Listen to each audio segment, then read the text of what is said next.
Welcome to Talking Funny Cars with Buddy Hull, and boy do we have a special guest today, Mr. Paul Lee, NHRA Nitro funny car driver and entrepreneur extraordinaire. Paul, welcome to the show. Hey, thanks for having me, man. Good to see you, man. It's fun to be out here in beautiful California. Yeah, you can't beat it, right?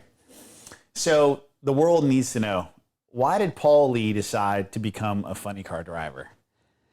Wow, you know, so when I was little, my parents used to take me to watch my uncle race back in the late 60s. He raced A-Gas Supercharged back in New Jersey. Oh, that's cool. Atco Raceway. And I was one of those little kids running around playing with the other little kids, right? But when I got older, I was 13 years old. I remember this like it was yesterday.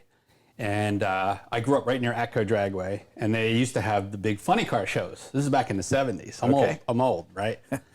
You're not old. Come on, Paul. So I remember this like it was yesterday. So we go to this Top Fuel Funny Car show at Atco Raceway, and I hadn't seen funny cars before, right? I get up there, and the first pair is Jungle Jim Lieberman and the Ram Chargers. So what a first pair, huh? Jungle Jim does this long burnout all the way to the quarter mile, backs up at like 80 miles an hour. The crowd is just going nuts. I just remember it like it was yesterday. I get goosebumps when I talk about it because I remember this. Right? Yeah. It's like I'm watching this. He's backing up, and back then they didn't have walls right next to the track. There was grass. Sure. Right? So they get up, stage the car. There was flames shooting over the roof because back then the flames were even at idle. Sure. Right? Not like today. You don't see them until the run. But back then they were idle. They're shooting over the roof, and I'm like I'd never seen this before. Right? Yep. I'm 13 years old, and so Jungle Jim leaves the line. He goes off into the grass. The flames never go down, and he gets back onto the track, and he beats the guy in the other lane. And the crowd is just, I remember just going absolutely nuts. Yeah. And that moment I said, that's what I want to do. So at 13 years old, you decided. That's what I wanted to do. I wanted to be a funny car driver. And boy, Jungle Jim was an entertainer. He was when we were growing up, and he was local too, to the Philadelphia area. Sure. You know, he's from Westchester, Pennsylvania. And all the match races then, I never missed one of those match races. And I used to stand there and watch Jungle Jim work on his car, go around. He would talk to the fans, adjust the valves, talk to the fans. And he was the John Force before John Force. Yeah, I agree with that. And I was lucky to get to see him before he died. Yeah. It was awesome. Yeah, really cool. I want to rewind back a little bit because you mentioned something earlier. You mentioned your experiences with your family before this first whole funny car frenzy that you got into with seeing Jungle Jim make that first run. Let's talk about that, because I think a lot of us have the same story where we didn't have a choice. We had to go to the racetrack, and then we didn't fall in love with it. Let's go back and let's talk about that. Yeah, well, when we were kids, like my uncle raced A-Gas Supercharged in the 60s, and my mom, it was my mom's brother, and we got drugged to the track. Yep. And in New Jersey, they had a law like you couldn't go in the pits unless you're 18 years old. I actually still have that law today. That's interesting. Believe it or not. And we used to get snuck in, and I remember my mom putting a blanket over top of us so we could get into the pits to where my uncle's car was pitted. And then we just played with the other kids. I mean, we weren't really, I was only 5 years old, 6 years old. Sure. Like I was little, but that's where my earliest memories of being at the racetrack. Yeah, it's killer. And what type of car? A-Gas Supercharged Willys. Okay, it's a Willys. It was a Willys. Too cool. Yeah, which back then a lot of them raced that, and I remember going over to my uncle's house, and him and his buddies would work on the car, and I would just sit there and watch them work on the car, and it was cool when I would get in and grab the steering wheel. And I think there's a picture of me actually somewhere my mom has where I'm actually standing in the car, holding onto the steering wheel. Yeah. Is your uncle still around by chance? Yes, he is. Yeah, and what's he think of Paul Lee, Nitro funny car driver? What's he think of that? He's pretty proud. Yeah, he's pretty proud. He doesn't come to the races much. It's his fault, right? It's his fault. Yeah, kind of. Yep. There's things, after that kind of were bigger people's fault. Sure. Right? But no, that was an early start for sure. Yeah. And Paul Lee, also entrepreneur, and has your desire to own your own team and become an incredible independent team out here with performance. Has that had an impact on your entrepreneurship? Has it motivated you to grow your companies, FTI and McLeod? Well, the story goes way back further than that. So all my life I wanted to be a funny car driver, right? So I drag raced, right? Not funny cars, and I drag raced Super Pro car. I started out with my mom's street car. That's how I started when I was 17. The Atco. I would borrow her car. And what was it? It was a 74 Duster with a slant six. Well, that's cool. And I would borrow her car, and I'd to go on dates. This is true, right? She still tells this story today. So I would borrow her car, take my girlfriend, and we would go to Atco Raceway at Friday night drags, and I would race her car. She didn't know you were racing the car. She didn't know. She never knew until later. That's fantastic. That's how I started. Then I had a street car, and then I just worked my way up the old-fashioned way. Got a faster car, and then a faster. Then I got a real race car. It was a 9-second Camaro. But I mean, I just worked my way up the old-fashioned way. And then I would say I wanted to race alcohol funny car, right? And I was had my first alcohol funny car, and I put that together, and I barely had enough money. It took me a year to put it together. I bought a block from this guy, I bought a crank from this one, I bought a set of cylinder heads, and I was literally putting them together, a little bit at a time. This was 1987, right? So I'm putting it together one at a time, and finally, the last thing I needed was a blower, supercharger, right? Oh boy! And I had an automotive repair shop. That was my first business. I see. And Rich McPhillips and Peter Gallon were buddies of mine, right? And Rich still out here racing, right? Oh yeah, great guys. I've known them for since back then, right? So, and Rich and Pete raced alcohol funny car in Division I, right? So I ended up getting a combination from them, and I needed a blower, and they said, well, we don't have an extra blower. I bought a lot of used parts from them. Called Mert Littlefield, right? So I called Mert Littlefield, and I told him what I needed, and he told me it was going to be $3,200, but I didn't have any money. I says, well, Mert, since I'm, I have to be another month or two before I get this because I don't have the money right now. He says, you know what? He says, I'm going to send it to you. Pay me when you can. How about that? And he didn't know me, but he knew me from Rich and Pete, and he sent me a blower, and that's how I started. He trusted me, and then 2 months later, I sold a van that I was working on and sent him the money. And him and I were friends for as long until he passed away. Of course, we were always buddies. But back then in the 80s, I recognized, I thought, that my first business in entrepreneurship was my own auto repair shop, right? Mm-hmm. But I recognized, I saw, being in drag racing, I saw Don Garlitz, Shirley Muldowney, Don Perdome not be able to race because they didn't have sponsors. Yep. Right? So my mind, it clicked in my mind. It says, well, I wanted to be a professional funny car driver, right? Do this for a living, right? I'm saying, well, if these guys can't get sponsors, who am I, right? So my mind shift changed now. So if I want to be able to control my own destiny, so I want to be more like Joe Amato and Connie Kalitta. Mm-hmm. So they became my, guys I looked up to because they were independent businessmen who controlled their own destiny, right? So I said, well, that's what I got to do. So that's when I went back to school, and I said, I got to get as much education as I can. Yeah. I went to the Wharton Business School, right, University of Pennsylvania. And then after that, I got my master's degree in finance and my law degree. And I said, I just need all the tools I can. I'm answering your question, but in a little bit of a story. No, we love it. Yeah, the world needs to know. So I said, well, I'm going to have to be successful in business if I want to be a funny car driver and not have someone else control my destiny. I want to be able to be like Joe Amato and Connie, who could race if they didn't have sponsors. That's right. So right now I sponsor myself, right? I can relate. So it's great. Yeah. It's awesome. Let's talk about it's a long time coming, though. It's 30, 40 years story. Yeah, there's no question you've worked so hard. Yeah. And that should be an inspiration to everybody watching this show. I didn't have a rich mom and dad to buy me a race team, right? My parents were school teachers. What they were able to give to me was the ability to study and get good grades, which I did. And it helps you along the way. Yep. So opportunity for a shameless plug here.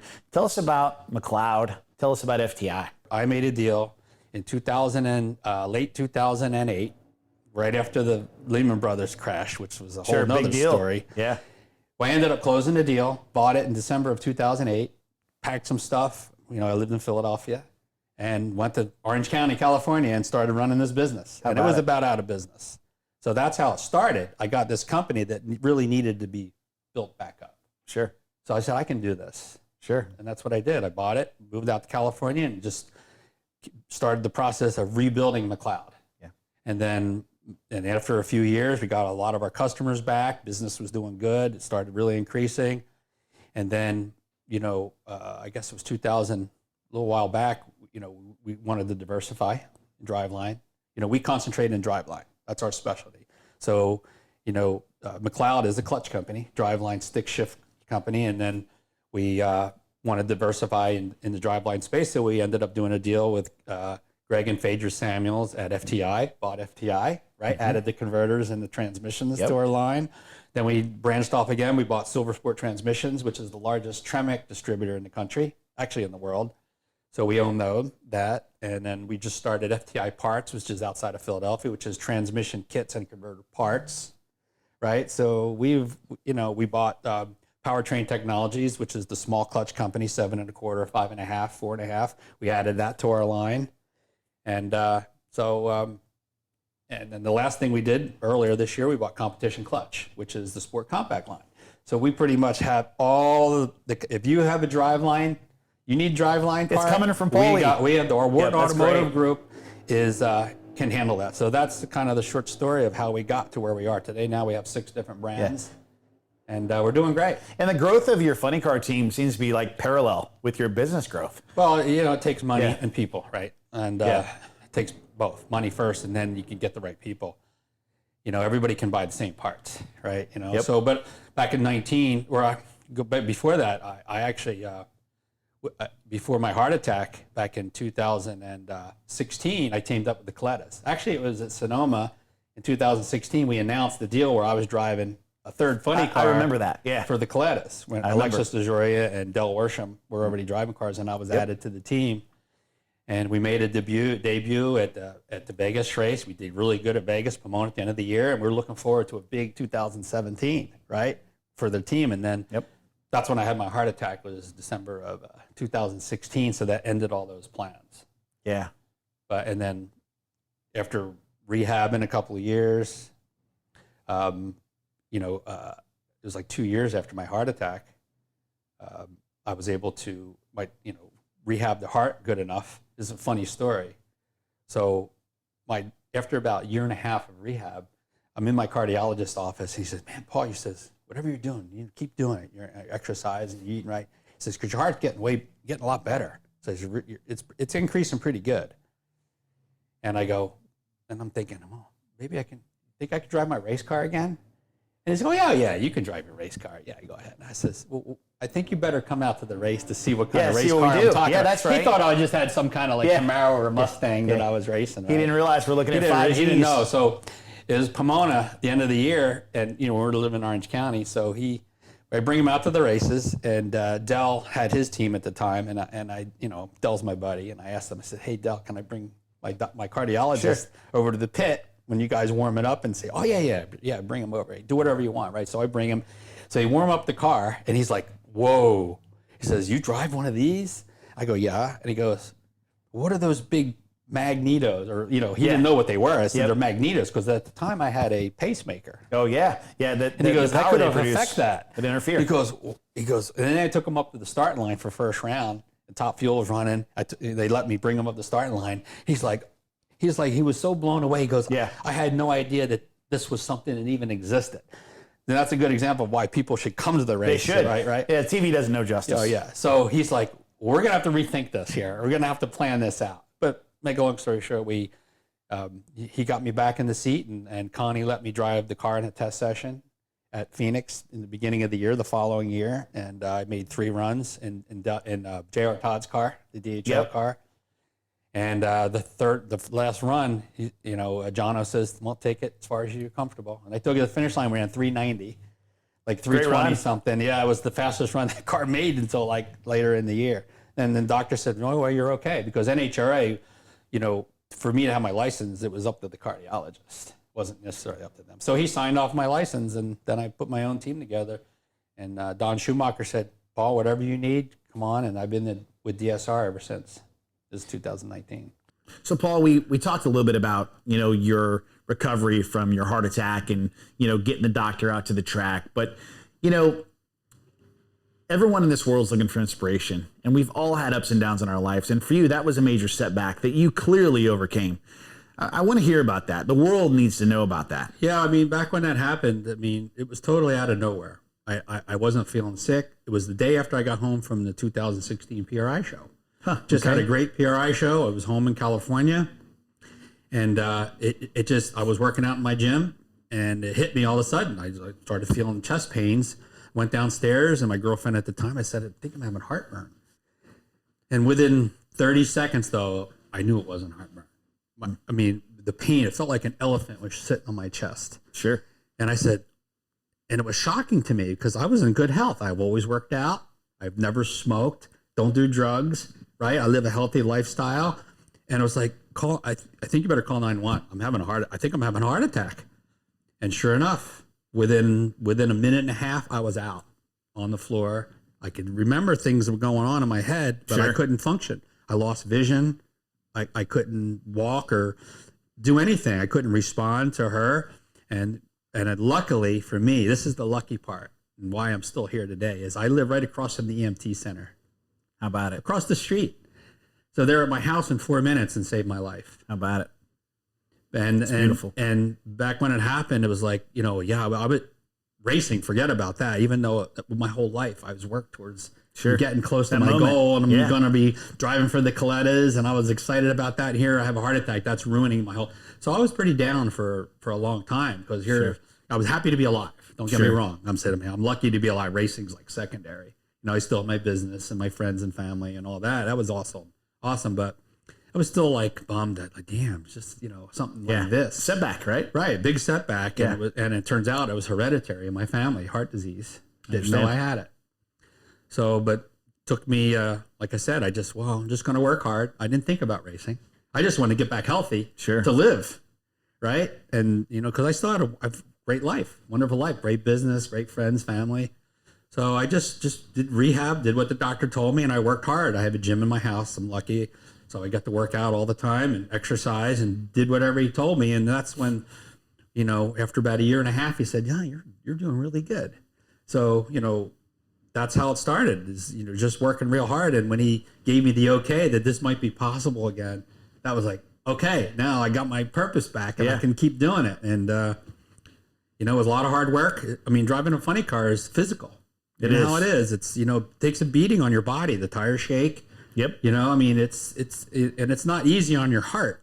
Yep.